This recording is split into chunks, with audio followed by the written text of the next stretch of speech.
is the real estate game. So one of the first words I heard you talking about was house hacking. And now I now know what it is, but for anybody that has no idea what you're talking about, what is house hacking and why is it important? Real estate can change your life as a strength and conditioning coach. Every strength and conditioning coach says they are overworked and underpaid. So with those two things being said, real estate's something you can utilize to be where your feet are, to survive financially, and enjoy what you do. Like, I go to work every day. I don't work a day in my life. Like, I don't. So I get to wear a T-shirt. Like, this is the most dressed up I will be all week. But from a standpoint of real estate, I wish I started earlier. The only time I started was during COVID. Like I mentioned, I was bored out of my mind, and I finally had some time to research and read and develop in other areas, non-strength and conditioning. So with that being said, I started reading and researching everything I could. So for any 21, 22, 23, like, you can start as early as possible. House hacking is buying a house and having roommates that pay the mortgage. So if you are 23 or 24 and you live in the city of Philadelphia, right? Nova's like 25 minutes west. But if you live in the city of Philadelphia because you're intern or GA at Temple, Drexel, Penn, whatever, you can buy a 3 or 4 bedroom house with 3.5% down, which isn't a ton of money, right? And it sounds like a ton of money, but you can. There's first time home buyers programs. There's other programs. You don't have to come out of cash pocket a ton, and then you have, say, a 4 bedroom. 3 of your friends live with you, and charge them $550 a month for rent, and now your mortgage is covered. So you now bought that house with 3.5%, and now you don't have to make a single mortgage payment for the entire year because you're living with your friends. It's a lot harder when you're 28, 29, 30, right? So some coaches I've talked to, like, Tuck, man, that's awesome. Like, I wish I knew about that. And I didn't know about it when I was 22. I wish I did. But for the older coaches, you buy a duplex, a triplex, quadplex, and now your roommates are the other units, so you don't even have to see them. House No, hacking. yeah, no, I mean that's unbelievable. And so you had plenty of time. What were some of the resources that you were using to educate yourself on? Rich Dad Poor Dad by Robert Kiyosaki is like the number one, just mindset shift book. But I mean, I have a stack of 20 real estate books, and every Bigger Pockets podcast. My buddies from high school run the Weekly Juice podcast. I think they're at, like, 20 or 30,000 now on Instagram. They post a bunch of good stuff. So any podcast or book I could get my hands on. Bigger Pockets is always really good. Simple Path to Wealth. But they all talk about, similar stuff. If I had been going back in time to when I was an intern, when I was a GA, I was on the ramen noodles and tuna packet diet with PB&J. So, like, 3.5%, I'm like, dang, like, that was really hard. So starting a side hustle, maybe personal training, and I know it's hard if you're at the gym, 4:30 a.m. to 8 p.m. Like, go take on that one client at 8 p.m., go make $100 and then stack that, Like, there are ways that you can make it financially affordable for yourself.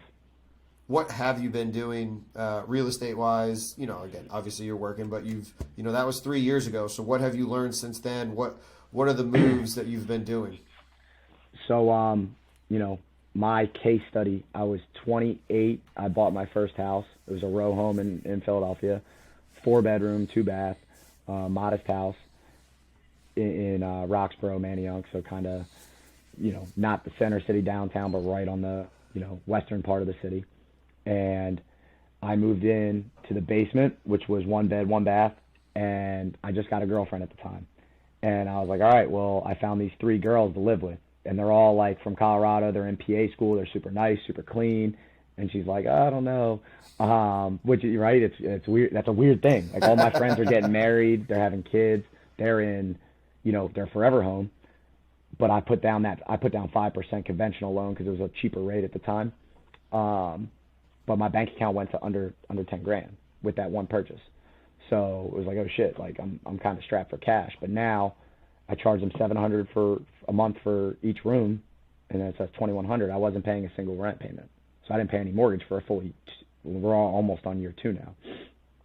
So for 2 years, I haven't made a mortgage payment on that house. So after the first year, I moved out. I bought a second house, so with another 5% down conventional loan. And then I flipped an in-law suite, and I don't know the first thing about construction. I hired a contractor, but I demoed everything. And then, so now I'm living in that house right now, and I don't see my roommates. The tenants upstairs pay 90% of the mortgage. So now 3 doors, 2 houses, and I haven't made a single rent payment.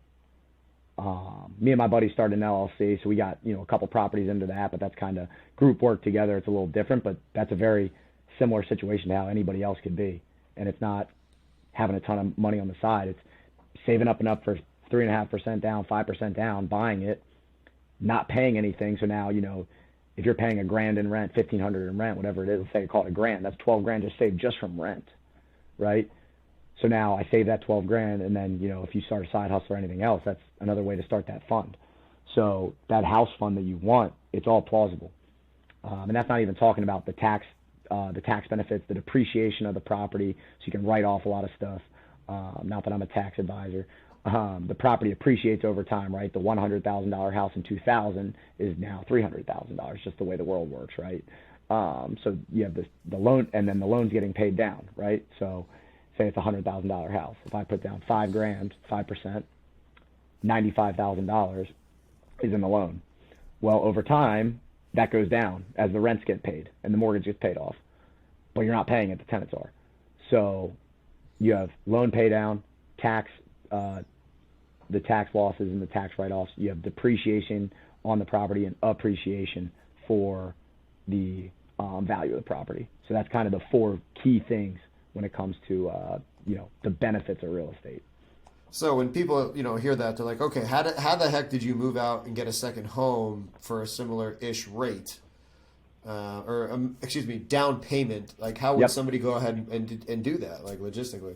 Yeah, well, I mean, like anything, you can't be a dummy with your money. You can't go out and pop bottles at the club and do all that stuff. Like, you have to be smart with your money. But realistically, like, I was strapped for cash. Like, I was 100% under $10,000 both times, like zero money left. And then you have that incubation period where you can build it back up. I wouldn't recommend that because it's pretty stressful. And like, my girlfriend's like, oh, I want to do this because we're flipping the second unit, right? I'm just trying to flip that. So I'm paying the contractor, I'm doing this. And she's like, I want to do this. And I'm like, I don't think you understand. Like, if I don't get this paycheck on Thursday, like, we're not gonna be able to pay the contractor. And so instead of doing the work myself, which is something that, people argue about, they'll say, hey, you should do the work yourself or you should pay somebody. I want it done well, I want it done right, and I want it done fast. So I'm not skilled. It's not going to be fast because I have a job, right? And it probably won't be done well because I'm inexperienced. So let me pay somebody to do it, and then I can get somebody in the unit quicker. So all those things that I just talked about kind of allow that process to take place. So you have to be smart with your money, but then remember, after the first year in the first property, if I was paying $1,000, that's $12,000 saved in just rent without even trying. That's $12,000 if you're paying $1,000. Some people pay $2,000. Some people pay $1,500. So without even trying, you can get $1,000 just in the rent saved. So then there's part of your down payment right there, if not the whole thing. All right, so now you're getting more and more people interested. Like, okay, it sounds doable.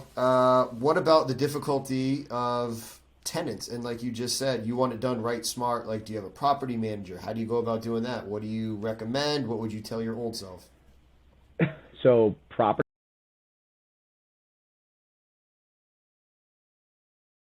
Congratulations on making it to the end of the video. Why don't you celebrate by watching more videos just like it? You can also help us on our quest to placate the algorithm gods by liking, sharing, subscribing, and commenting. Thank you.